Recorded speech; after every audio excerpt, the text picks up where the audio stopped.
자, 지금부터 녹화 시작입니다. 예, 지금부터 우리 소비자보호법 과제물에 대해서 수업을 진행하겠습니다. 오늘 수업은 여러분들 과제를 저희가 같이 푸는 건데요. 시사적인 문제이기 때문에 여러 논의들이 전개되고 있습니다. 그래서 그 논의들을 과제 지시사항에 따라서 제가 간략하게 정리를 해봤어요. 그래서 그 간략 요약된 그 문서를 보면서 함께 생각하는 시간을 갖겠습니다.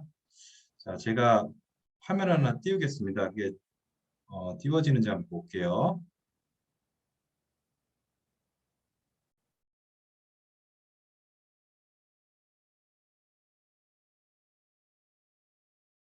자, 여러분도 아마 지금 이 파일이 보이실 건데요. 보여요. 예, 지금부터 그럼 본격적으로 시작하겠습니다. 자, 여러분들의 과제 지시사항을 보면요. 글을 서론, 본론, 자, 서론, 본론, 결론에 따라서 목차를 잡으라고 되어 있어요.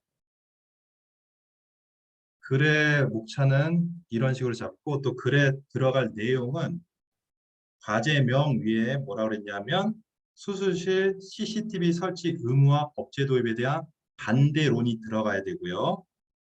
이에 대한 자신의 견해가 들어가야 되고요. 그리고 도입할 경우 고려해야 할 법적 사항이 들어가야 돼요. 자, 구성은 서론, 본론, 결론이고요. 내용은 제가 좀 전에 말씀드린 반대론, 자신의 견해, 도입됐을 때의 법적 고려사항, 이 내용이 들어가야 돼요. 자, 이 내용과 구성을 조합해보면 제가 생각하기에 이런 식으로 잡아야 되는 것 같아요. 보면 서론에서는 보시다시피 제도의 도입 배경 및 이유를 쓰는 거예요. 이 제도의 도입 배경 및 이유는 결국 뭘까요? 찬성론이겠죠, 찬성론. 수수실 CCTV 도입 설치에 대한 찬성론이기 때문에 이것은 결국 입법화하자는 내용의 근거고 따라서 그건 찬성론의 논거가 될 수 있겠죠. 그래서 서론에서 제도의 도입 배경 및 이유를 쭉 정리를 할 거예요. 자, 구성에서 본론은 뭐냐? 내용에서 원하는 것처럼 반대론을 펼칠 거예요. 그리고 거기에 대한 자신의 견해를 설시할 거예요. 자, 자신의 견해는 두 가지로 나눠질 수 있겠죠. 찬성하거나 반대하는 입장으로. 그래서 본론에서 자신의 입장을 내용적으로 포석을 하는데 여기에는 찬성 입장, 반대 입장이 들어갈 거예요. 자, 찬성 입장은 아까 뭐라 그랬죠? 서론에서 도입 배경 및 이유의 내용이 찬성론자들의 논거예요. 자, 그리고 본론에서 자신의 견해 중 반대론의 내용은 결국은 본론에서 CCTV 설치 의무화 법제 도입에 대한 반대론이 자신의 반대 견해가 되겠죠. 다만 반복하면 감점이 될 수도 있어요. 또는 점수면에서 그렇게 유익이 없기 때문에 자신의 견해를 조금 더 풍성히 써주는 것뿐이에요. 자, 이렇게 해서 구성면에서는 서론과 본론이 끝났어요. 자, 결론에는 뭐가 들어가냐? 내용적으로 지시사항의 맨 끝에 도입할 경우 고려해야 할 법적 사항 설명하시오 이렇게 되어 있습니다. 결국 이건 뭐다? 정반합의 원칙처럼 서론에서 입법화에 대한 찬성 근거 및 논거를 쓴 것처럼 본론에서는 반대의 의견을 써주는 거예요. 그 결론에서는 합. 그럼 이러이러해서 도입이 됐을 경우에는 어떤 법적 고려사항이 있는지 그거를 구성에서는 결론 부분에 써주게 되는 거예요. 자, 그렇게 해서 결국 우리의 중간 과제물 문제에서 과제명이라고 주어지면서 들어가야 될 내용도 다 구성에 포함이 되는 거예요. 어떤 구성? 서론, 본론, 결론. 그건 결국 뭐다? 정반합이에요. 자, 여기까지 큰 틀이 잡혔죠? 자, 그렇다면 이제 내용적으로 한번 살펴보겠습니다. 자, 서론에서는 뭐다? 정반합. 자, 수술실 CCTV 도입 찬성론자들이에요. 그럼 찬성론자들은 무턱대고 찬성하지는 않겠죠. 뭔가 지금까지 도입이 안 됐다는 건 도입이 돼야 될 필요성을 논해주겠죠. 특히 법은 뭐죠? 사회과학이에요. 따라서 사회적으로 어떤 이슈가 일어나냐에 따라서 거기에 대처하는 게 법이기 때문에 과연 우리 사회에서 어떤 일이 일어났기 때문에 입법, 즉 수술실 CCTV 설치 찬성을 하게 되는지 보게 되는 거예요. 자, 그러면 입법하기 전, 즉 수술실 CCTV가 없을 때 문제점을 쭉 서론에서 논의해 주면 됩니다. 자, 그 내용을 구체적으로 한번 볼게요. 자, 서론에서 제도의 도입 배경 및 이유, 이건 어떤 내용의 요약이냐? 여러분들 과제에 참고사항으로 줬던 의료법 일부 개정 법률안 3명의 대표 국회의원들의 법률안들이 있어요. 그 3가지를 요약해 보면 자, 이런 사회적 문제점이 지금 있기 때문에 이거에 대처해서 수술실 CCTV 설치를 하자는 거예요. 어떤 문제? 자, 한번 볼게요. 최근 자, 어떤 현상이 있었냐? 병원의 수술실 과정에서 의료사고가 빈번히 발생했습니다. 그리고 우리 많이 봤죠. 간호조무사라든지 간호사들이 수술을 해요. 의료법에 따르면 수술은 누가 한다? 수술은 특히 중요한 의료 활동이에요. 그렇기 때문에 누가 해야 된다? 의사가 직접 해야 돼요. 그래서 비자격자에 의한 대리수술 등 부정 의료행위가 자행되고 있다. 세 번째 뭐다? 이런 수술실의 관계인 중에 의료진 측뿐만 아니라 상대방, 즉 치료받는 환자에 대해서 어떻게 된다? 마취된 환자에 대한 성범죄가 발생하고 있다. 요 이슈들은 좀 많이 보셨을 거예요. 신문으로도. 자고 있으니까 어떻게 해요? 자는 게 아니죠. 마취된 상태에 있으니까 그 의사에 관해서 자기의 성적인 욕망을 채우는 의사들이 간혹 있어요. 그래서 그게 문제된다는 겁니다. 자, 이런 현상에 대해서 그러면 의료의 상대방인, 즉 환자들은 어떤 상태이냐? 자, 수술실은 외부와 엄격히 차단되어 외부에서 수술 과정과 상황을 알 수 없음. 속수무책으로 당한다는 거예요. 또 환자는 마취 등으로 주변 상황을 인지하기 어려울 뿐만 아니라 의사 표현도 제한되어 있음. 여러분들이 충분히 문제의식을 가지고 왜 문제의식이 발생하는지를 알 수 있는 부분이에요. 자, 그럼 이런 건 왜 일어나냐? 결국 의료인과 환자 사이에 정보 비대칭이 발생할 수밖에 없기 때문이에요. 무슨 말이냐? 수술실의 주재자는 누구죠? 의사의 의사. 따라서 환자들은 의술, 즉 의료 대상에 지나지 않기 때문에 정보 비대칭, 즉 그 상황을 지배할 수 있는 환경이 누구에게 유리하다? 의료진에게, 특히 의사에게. 그러다 보니까 어떤 일이 일어나냐? 부정의료행위나 성범죄 등 많은 일들이 발생하고 있는 거예요. 아까 우리가 봤던 사회현상처럼. 따라서 원천적으로 이런 정보 비대칭으로 인한 피해를 차단할 필요성이 요즘 더욱 대두되고 있는 겁니다. 자, 그렇다면 어떻게 되냐? 따라서 이런 정보 비대칭, 즉 말이 좀 어려운데 정보 비대칭은 결국은 주재자가 누구냐예요. 수술실의 주재자는 결국은 의료진이기 때문에 그런 주재자들의 우월성, 이걸 공평하게 또는 평등하게 만들기 위해서 어떻게 된다? 수술실 CCTV 설치가 필요하다. 자, 이게 현상과 원인과 그 결과, 그리고 결국 입법화의 내용이 뭐다? CCTV 설치가 필요하다는 결론을 내린 거예요. 자, 이걸 수술실 CCTV 설치라는 의료법 개정안의 목적과 결부돼서 직접적으로 살펴보면 이러한 목적과 이러한 절차들이 도입된다는 거예요. 자, 보겠어요. 자, 수시 CCTV 설치의 구체적 목적 및 방법 및 목적. 자, 방법은 뭐다? 수술실을 운영하는 자, 정보의 비대칭을 평등하게 하기 위해서 어떻게 한다? 수술실을 운영하는 의료기관 장에게 영상정보 처리가 설치를 의무화하는 거예요. 자, CCTV 설치는 어떻게 돼요? 설치하고, 그 다음에 촬영하고, 그 다음에 보관해야 되겠죠. 영상의 보관을 말합니다.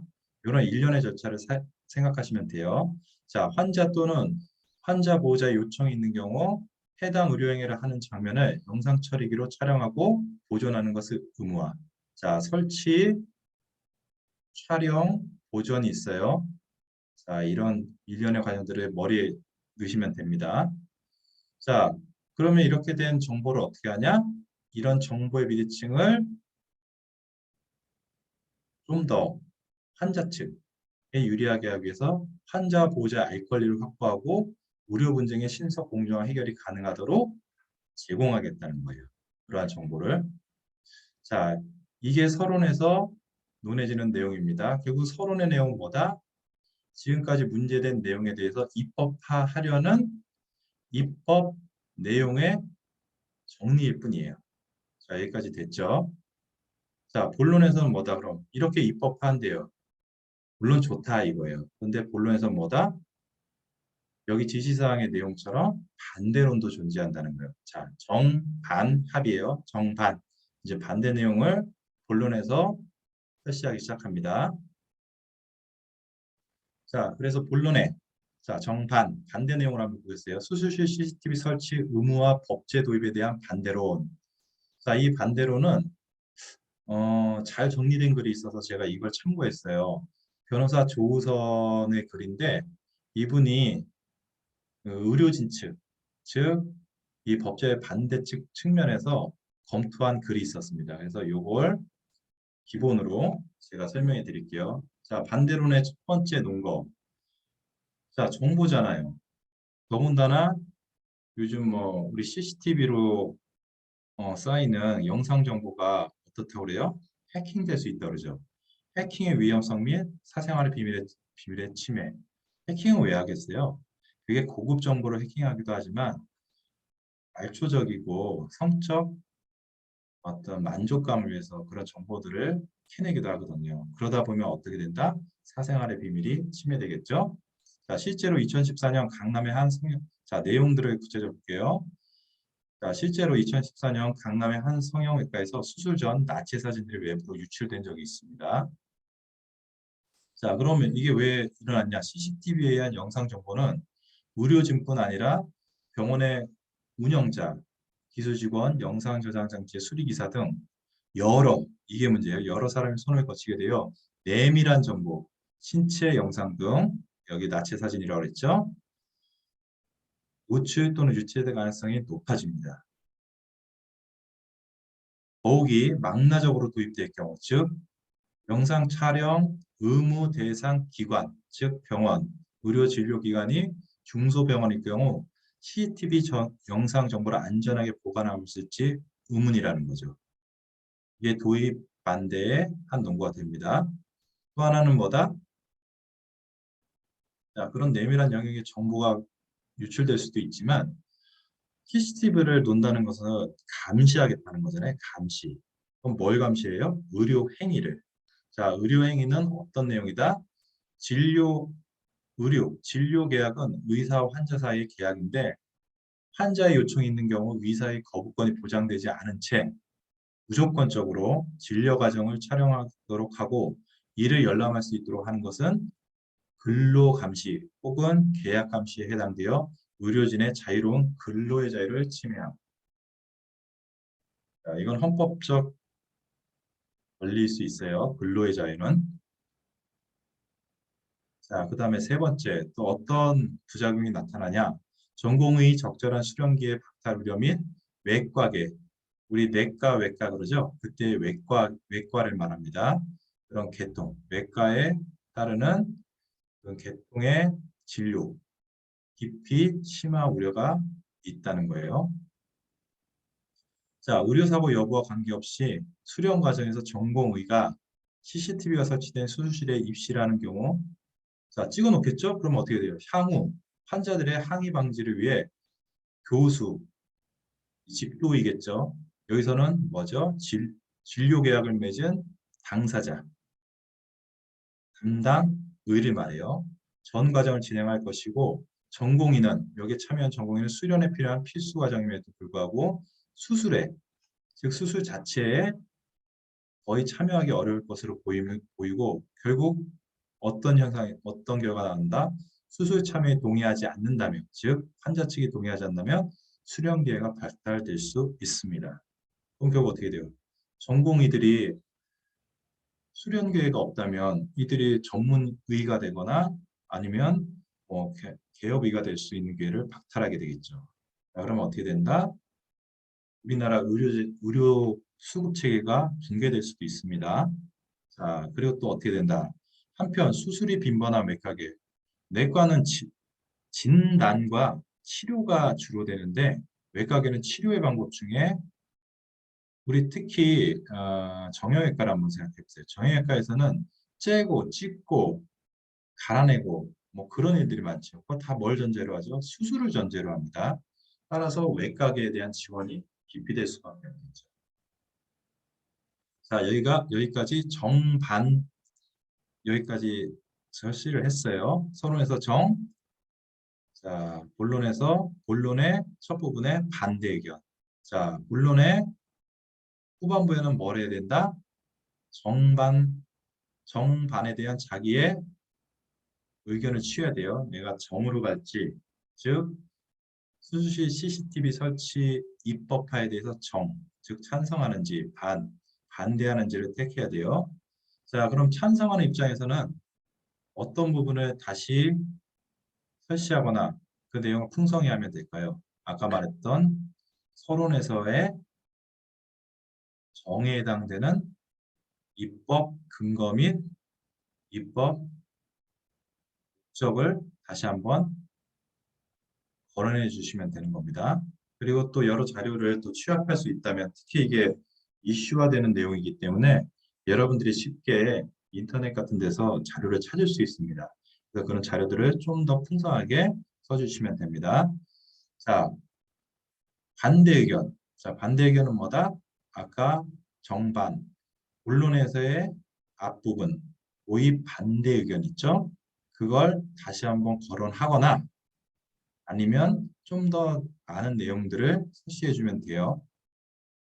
근데 저도 사실은 좀 반대하는 입장이라서 좀 더 풍성하게 한번 정리를 해봤습니다. 그래서 반대하는 의견은 어떻다?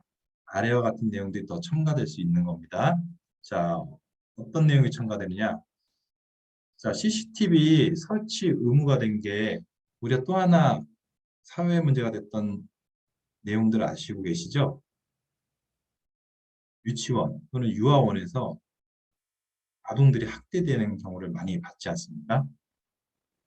따라서 입법화가 됐어요. 아동 영유아 보육법에 의하면 그런 아동 대상 교육기관에 대해서는 CCTV 설치를 의무화시켰습니다. 따라서 먼저 입법화된 영유아 교육법상의 CCTV 의무화 과연 이번에 도입하려는 수술실 CCTV 설치 도입이 같은 평면에서 정당화될 수 있는지 한번 보겠습니다. 아동학대 방지를 위한 영유아 보육법상의 CCTV 설치 규정과의 차이점을 인식할 필요가 있다는 거예요. 뭐에서? 반대 의견에서는. 자, 영유아 보육법에서의 목적은 아동학대 등 고의범에 대한 대처임에 비해 의료법상의 목적은 주로 의료진들의 업무상 과실, 자, 고의범과 가실범의 차이가 있다는 거예요. 그 CCTV 설치를 통한 규제 그 행위의 성질의 차이가 분명하다는 겁니다. 또한 영유아 교육법상의 CCTV 영상정보 보관기간은 60일임에 비해 이건 입법화돼 있어요. 자, 의료법상 CCTV 영상은 이 즉 영상 정보가 어떤 성격을 갖느냐? 진료 기록부의 성질을 가질 수 있어요. 안 그렇겠어요? 어쩌면 진료 기록부보다 더 중요한 정보죠. 왜냐하면 진료를 통해서 치료를 하는데 치료의 방법 중에 가장 치매적인 방법이 수술이기 때문에 따라서 10년 진료기록부에 준해서 10년간 보관하도록 해야 되는지도 의문이라는 거죠. 자, 너무 차이 나죠? 60일이냐 10년이냐. 자, 여기까지 되시죠? 자, 수술실 CCTV를 의무화하는 법률에 또한 위헌성이 문제됩니다. 위헌성 하면 우리 헌법에서 배우셨죠? 헌법 37조 2항 어떤 목적을 위해서 수단을 선택해서 국민의 기본권을 제한했을 때에는 과잉하면 안 된다는 거예요. 이게 바로 과잉 금지의 원칙입니다. 자, 과잉 금지의 원칙의 구체적 판단 요건들은 어떻게 되죠? 목수침법이에요. 목수침법, 목적의 정당성, 수단의 적합성, 침해의 최소성, 법익의 균형성. 자, 다 아시죠? 자, 여러분들 행정법이나 그러니까 공법, 우리가 흔히 말하는 공권력을 행사하는 데 있어서는 항상 목적이 우선해야 돼요. 자, 목적이 있으면 뭐가 필요하겠어요? 수단이 있겠죠. 따라서 목적과 수단의 관계를 사람의 인식을 위해서 단계적으로 나눠놨을 뿐이에요. 목적이 제일 우선하겠고 수단과의 관계 중 적합성, 목적과 적합하냐. 적합해? 그렇다면 다른 또 방법은 없을까? 그게 침해 최소성이에요. 그래, 목적에 적합하고 다른 방법이 없고 이게 필요한데, 자, 이게 필요하더라도 상대방의 기본권을 과도하게 침해한 게 아니냐. 그게 법익의 균형성입니다. 논리적인 판단의 순서예요. 현상이 별개가 아니라 똑같은 현상을 논리적으로 인식하기 위한 겁니다. 그래서 헌법상 과잉금지의 원칙은 목수침법이에요. 이거 시험 보는 사람들 다 그냥 외워요.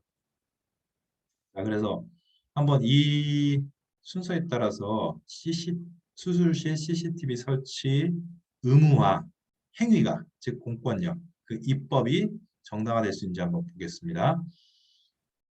자, 결국 이는 의사의 직업 수행의 자유 및 사생활의 침해. 누구의 사생활의 침해겠어요? 환자겠죠. 아까 나치 사진이 영상으로 촬영돼서 밖으로 유출, 배포되면 어떻게 되는지 보셨죠? 여부가 문제될 수 있습니다. 자, 상대방의 제한되는 기본권이에요. 자, 이게 과잉금지를 넘어서 작용하게 되면 그게 바로 침해로 이어지겠죠. 자, 목수침법, 자, 목적의 정당성부터 보겠습니다. 구체적으로 목적의 정당성. 목적의 정당성 어떻게 했어요? 입법 목적이겠죠, 그게. 자, 의료사고 위험성의 방지, 환자의 안전보호 등, 즉, 목적은 정당성이 인정될 수 있어요. 목적, 여러분들이 헌법 시간에 배울 텐데, 우리 위헌법률심판제청이나 뭐, 그런 어떤 헌법 재판에 들어가게 되면 거의 목적의 정당성은 부정되는 경우가 거의 없어요. 따라서 목적의 정당성이 부정되는 것은 여러분들이 외우고 있으면 좋죠. 적으니까. 자, 거의 부정되지 않습니다. 그 수단의 적합성도 부정되는 경우는 거의 없어요. 자, 따라서 목적을 위해서 수단이 정당화될 수 있는 거예요. 어떤 거지? 어떤 것도. 그렇다 보니까 어떻게 돼요? 어떤 것도, 어떤 수단도 그러다 보니까 덜 침해적인 수단이 있네? 그럼 그건 침해 최소성에서 문제되는 거예요. 즉, 목적과 수단 간의 비례관계를 넘어서 다른 수단과의 관계에서 보다 덜 침해적인 수단이 있으면 침해 최소성에서 위반되는 겁니다. 자, 침해 최소성을 봤더니 즉 의료사고 및 대리수술 방지를 위해서 즉 이게 뭐예요? 의료사고 또는 환자의 안전보호죠. 이런 목적을 위하여 CCTV 설치 외, 즉 이 요번에 입법 수단 외에 보다 덜 침해적인 대체 수단이 존재하지 않는지가 문제됩니다. 이게 침해 최소성 문제예요. 자, 더 구체적으로 보면 대리수술과 의료사고 방지 등의 목적은 즉 목적이죠. 이게 여기 이 입법의 목적이에요. 여기 보이는 현행 의료법상 즉 현행 의료법도 이런 목적을 이룰 수가 있는지 문제되는 거예요. 봤더니 현행 의료법상 진료기록부의 상세 기재 의무와 의료법 시행 규칙상의 수술실 출입 의료진의 명부 작성 등을 통해 충분히 실현될 수 있고 CCTV 설치가 아닌 수술 장비 블랙박스 설치 이 블랙박스 설치는 우리 차량 블랙박스를 생각하시면 돼요. 전체적인 위에서 전체적인 수술 과정을 다 촬영하는 게 아니라, 즉 수술실 CCTV 설치가 아니라 의료 수술 장비예요. 장비 자체에 블랙박스 심어서 뭐 환자의 심호흡 및 심장 박동이라든지 아니면 의료진들의 대화 또는 뭐 의료진들의 사용 시간 등 그런 내용들을 기록할 수 있는 블랙박스를 설치한다든지, 수술실 출입 시 의료진의 생체 정보 인식을 통한 비의료진의 출입 통제 등을 통해서도 충분히 달성될 수 있습니다. 자, 반대로 해서 어떤 거다?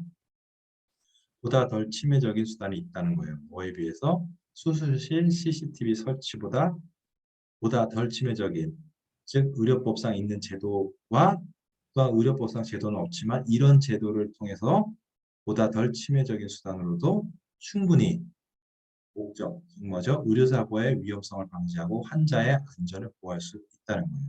그렇다면 결론적으로 어떻게 되죠? 치매의 최소성을 충족하지 못하여 위헌의 소지가 발생하게 되죠. 자, 이게 또 헌법적인 기본권을 침해할 수 있다는 거예요. 자, 이런 부정적인 내용들이 있다는 거예요. 자, 여기까지 되셨죠? 자, 결론은 어떻게 된다? 정, 반, 합이에요. 합은 어떤 식으로 하냐? 좋다. 정에 더 기울어진 반대 의견일 수도 있고, 반에 더 기울어진 의견일 수도 있는데, 우리는 결론에서는 어떻게 된다? 지시사항 중에 뭐가 있냐 하면, 도입할 경우 고려해야 할 법적사항을 내용적으로 포섭해야 돼요. 그러니까 우리는 어떻게 된다? 도입하는 걸 전제로 할 거예요. 즉 정반 합의 결론의 합 중에 어디에 기울은? 즉 정. 그 입법하라 하여 수술실 CCTV 설치 도입을 전제로 그것을 좀 덜 침해적인 수단으로 또는 도입했을 때 문제점을 부각시켜서 도입하자는 거예요. 자, 아시겠죠? 여러분들 정반 합이 항상 가운데라는 건 아니에요. 어떻게 돼요? 정, 반, 합이 왼쪽으로 기울 수도 있고 오른쪽으로 기울 수도 있어요. 단, 이 스펙트럼 중에 극과 극 스펙트럼 중에 어느 한쪽으로 완전히 치우치지만 않으면 그건 합이 될 수 있는 거예요. 자, 이 지시사항은 뭐다? 수술실 CCTV 설치 도입에 대한 정, 반 중에 어디에 기울은 결론을 내라는 거예요.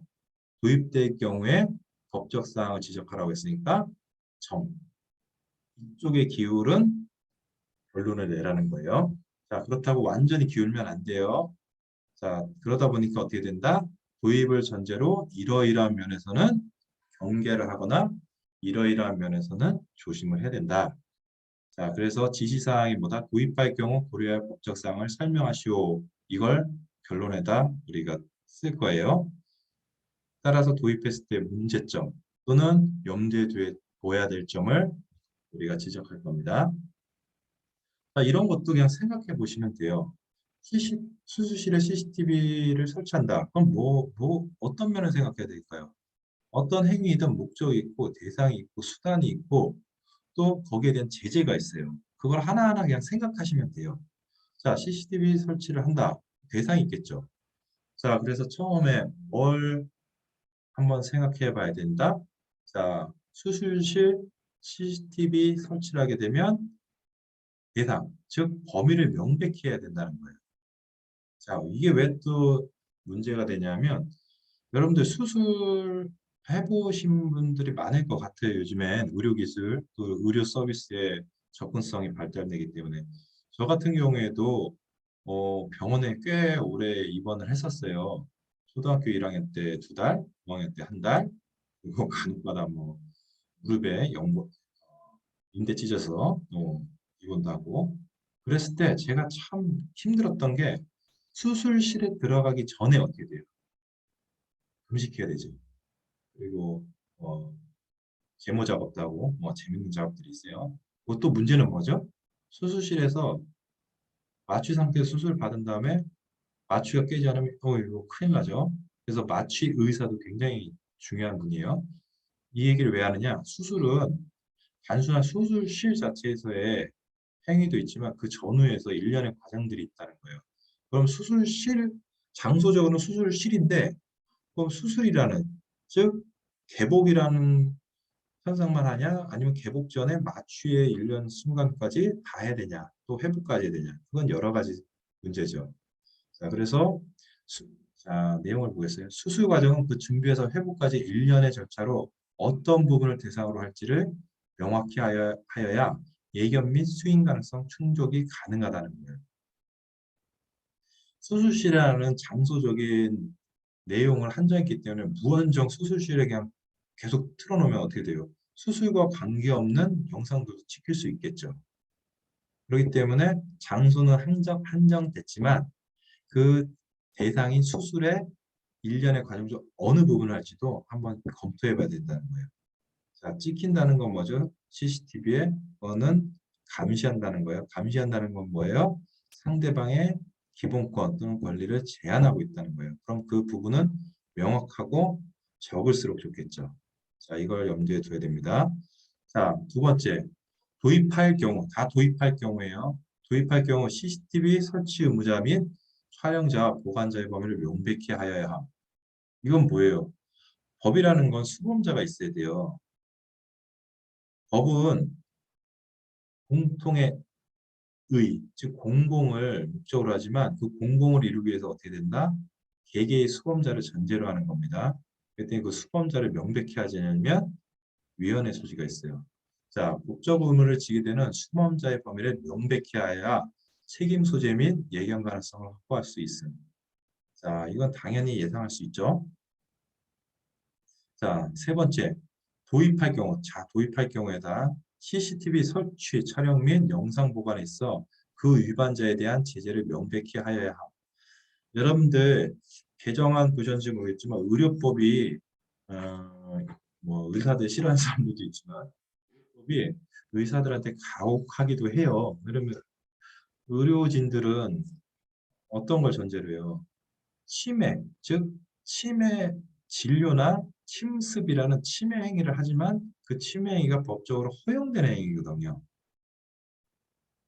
따라서 이게 법적으로 허용되지 않으면 사실은 일반인들이 만약에 수술칼을 갖고 똑같은 행위를 한다. 그건 뭐겠어요? 살인행위겠죠. 상해행위겠죠. 폭행행위겠죠. 자, 그렇기 때문에 의료진 또는 의사라는 합법적인 법적 허용된 자를 빼놓으면 그 행위는 무슨 행위겠어요? 다 침해행위예요. 침해행위. 따라서 형사제재가 전제로 되겠죠. 의료법도 마찬가지입니다. 의료법도 지금 형사제재가 들어가 있어요. 자, 내가 입법안 중에 하나를 보면 제가 하나를 한번 읽어드리겠어요. 자, 김남국 국회의원이 대표 발의한 건데 거기 보면 현행 의료법 87조의 2는 벌칙이라고 되어 있어요. 벌칙은 여러 가지가 있으신데 의료법의 벌칙은 형사제재였어요. 87조의 2는 여기 어떻게 됐냐? 다음 각호의 어느 하나에 해당하는 자는 5년 이하의 징역이나 5천만 원 이하의 벌금을 처한다. 그런데 이번에 개정 입법하면서 뭐 어떤 행위가 도입되고 여기 처벌 행위에 포섭되게 됐냐?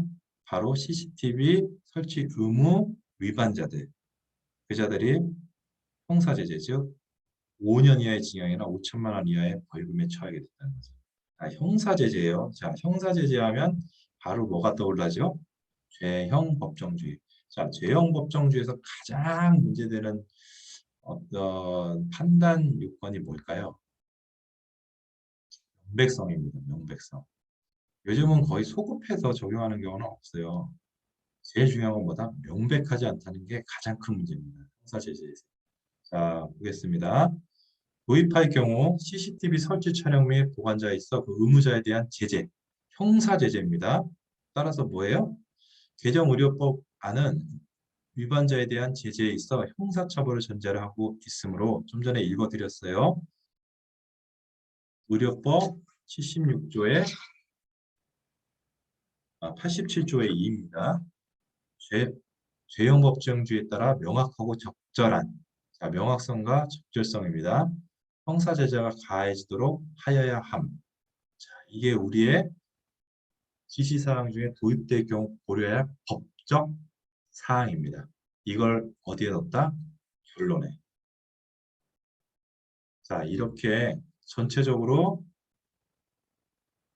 구성은 서론, 본론, 결론을 맺었고요. 자, 내용적으로는 내용 지시사항 중에 하나하나 한번 체크해 볼게요. 다 들어간지. 구성은 지금 일단 완성이 됐어요. 자, 내용 지시사항 중에 뭐가 있냐? 자, 중간 과제명 거기 보면 CCTV 설치 의무화 법제 도입에 대한 반대론. 이 반대론이 어디 들어갔죠? 본론의 앞부분에 들어갔습니다. 정반, 반의 내용에 들어갔어요. 그리고 이에 대한 자신의 견해. 이건 어디에 들어갔죠? 본론의 반 이후에 자신의 입장, 찬성 입장, 반대 입장. 이렇게 본론에 들어갔고요. 자, 그 다음에 지시사항 중에 뭐가 있다? 내용적 지시사항 중에 도입할 경우 고려해야 할 법적 사항. 이건 어떻게 됐다? 도입을 전제로 하죠? 따라서 결론에 도입된다면 이러이러한 문제가 있을 수 있다. 즉 법적인 사항을 고려해야 된다. 그래서 결론에 들어갔습니다. 자, 지시사항에 따라서 우리가 다 했어요. 구성면, 내용면 다 들어갔습니다. 그리고 전체적인 글은 어떤 식이다? 정, 반, 합. 어디에 기울은 합이다? 정에 기울은 합이에요. 근데 이 정의 내용은 뭐다? 정이 뭐예요? 이 과제, 입법의 내용과 같이 수술실 CCTV 입법화 자체에 대한 정, 찬성이에요. 따라서 반, 합. 정의 기운 합. 즉 도입할 경우 법적인 문제점. 이렇게 결론을 내시고 정리하시면 될 것 같습니다. 자, 과제는 이런 식으로 하시면 되고요.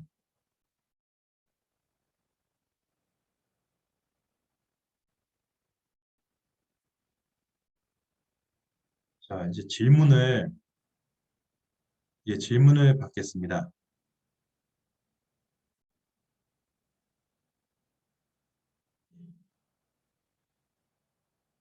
예, 음성 켜주시고요. 뭐 질문 있으시면 하면 될 것 같아요. 변호사님, 이거 자료 카페에 올려주실 거죠? 예, 예, 올릴 겁니다.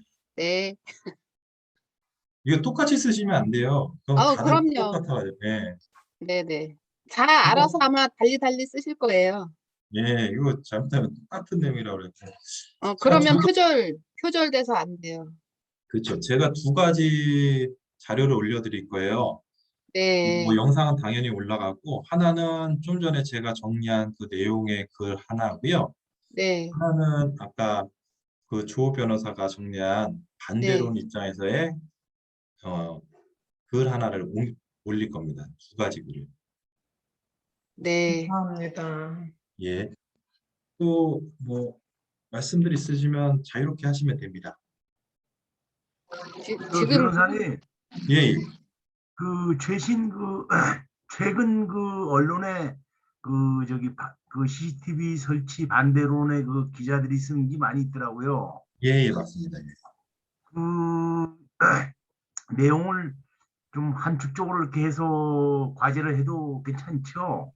아, 예. 여기서도 중간 과제물 지시사항에 보면요. 그 참고 문헌 그래가지고 네 번째쯤 되면 뭐 관련 단행본, 논문, 신문 기사, 인터넷 자료 등 이렇게 돼 있거든요. 그렇기 때문에 예, 예, 그렇게 취합하셔서 하시면 돼요. 예, 고맙습니다. 예, 예.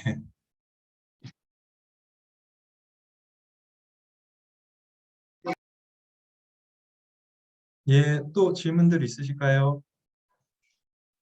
변호사님 설명 정리를 잘 해주셔서 저희가 참고로 인터넷이나 그 김남국 의원 안 같은 것들을 좀 자세히 살펴보고 첨부를 예, 하면 어렵지 않게 할 수 있을 것 같아요. 감사해요, 변호사님.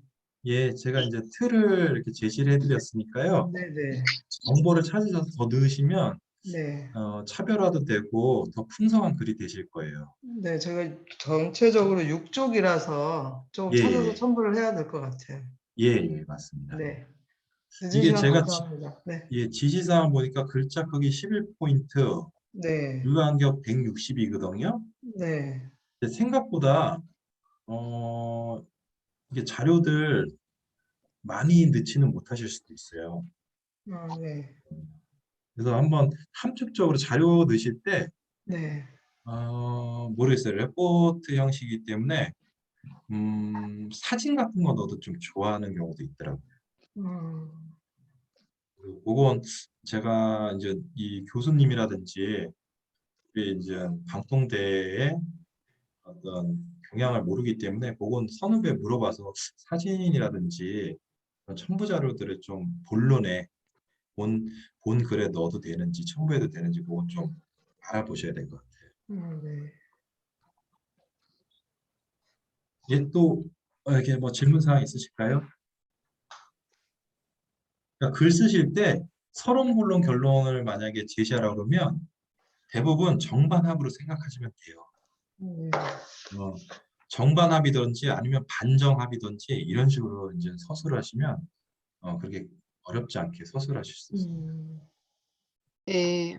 변호사님이 다 뭐 여기 가이드라인 다 잡아주셔가지고 진짜 예 되게 어렵게 느껴졌었는데 잘 쓸 수 있을 것 같아요. 감사합니다. 예, 그럼 오늘 강의 여기서 그럼 마치겠습니다. 네. 감사합니다. 네. 감사합니다. 수고하셨습니다. 감사합니다. 네, 고맙습니다. 예. 좀 더. 예.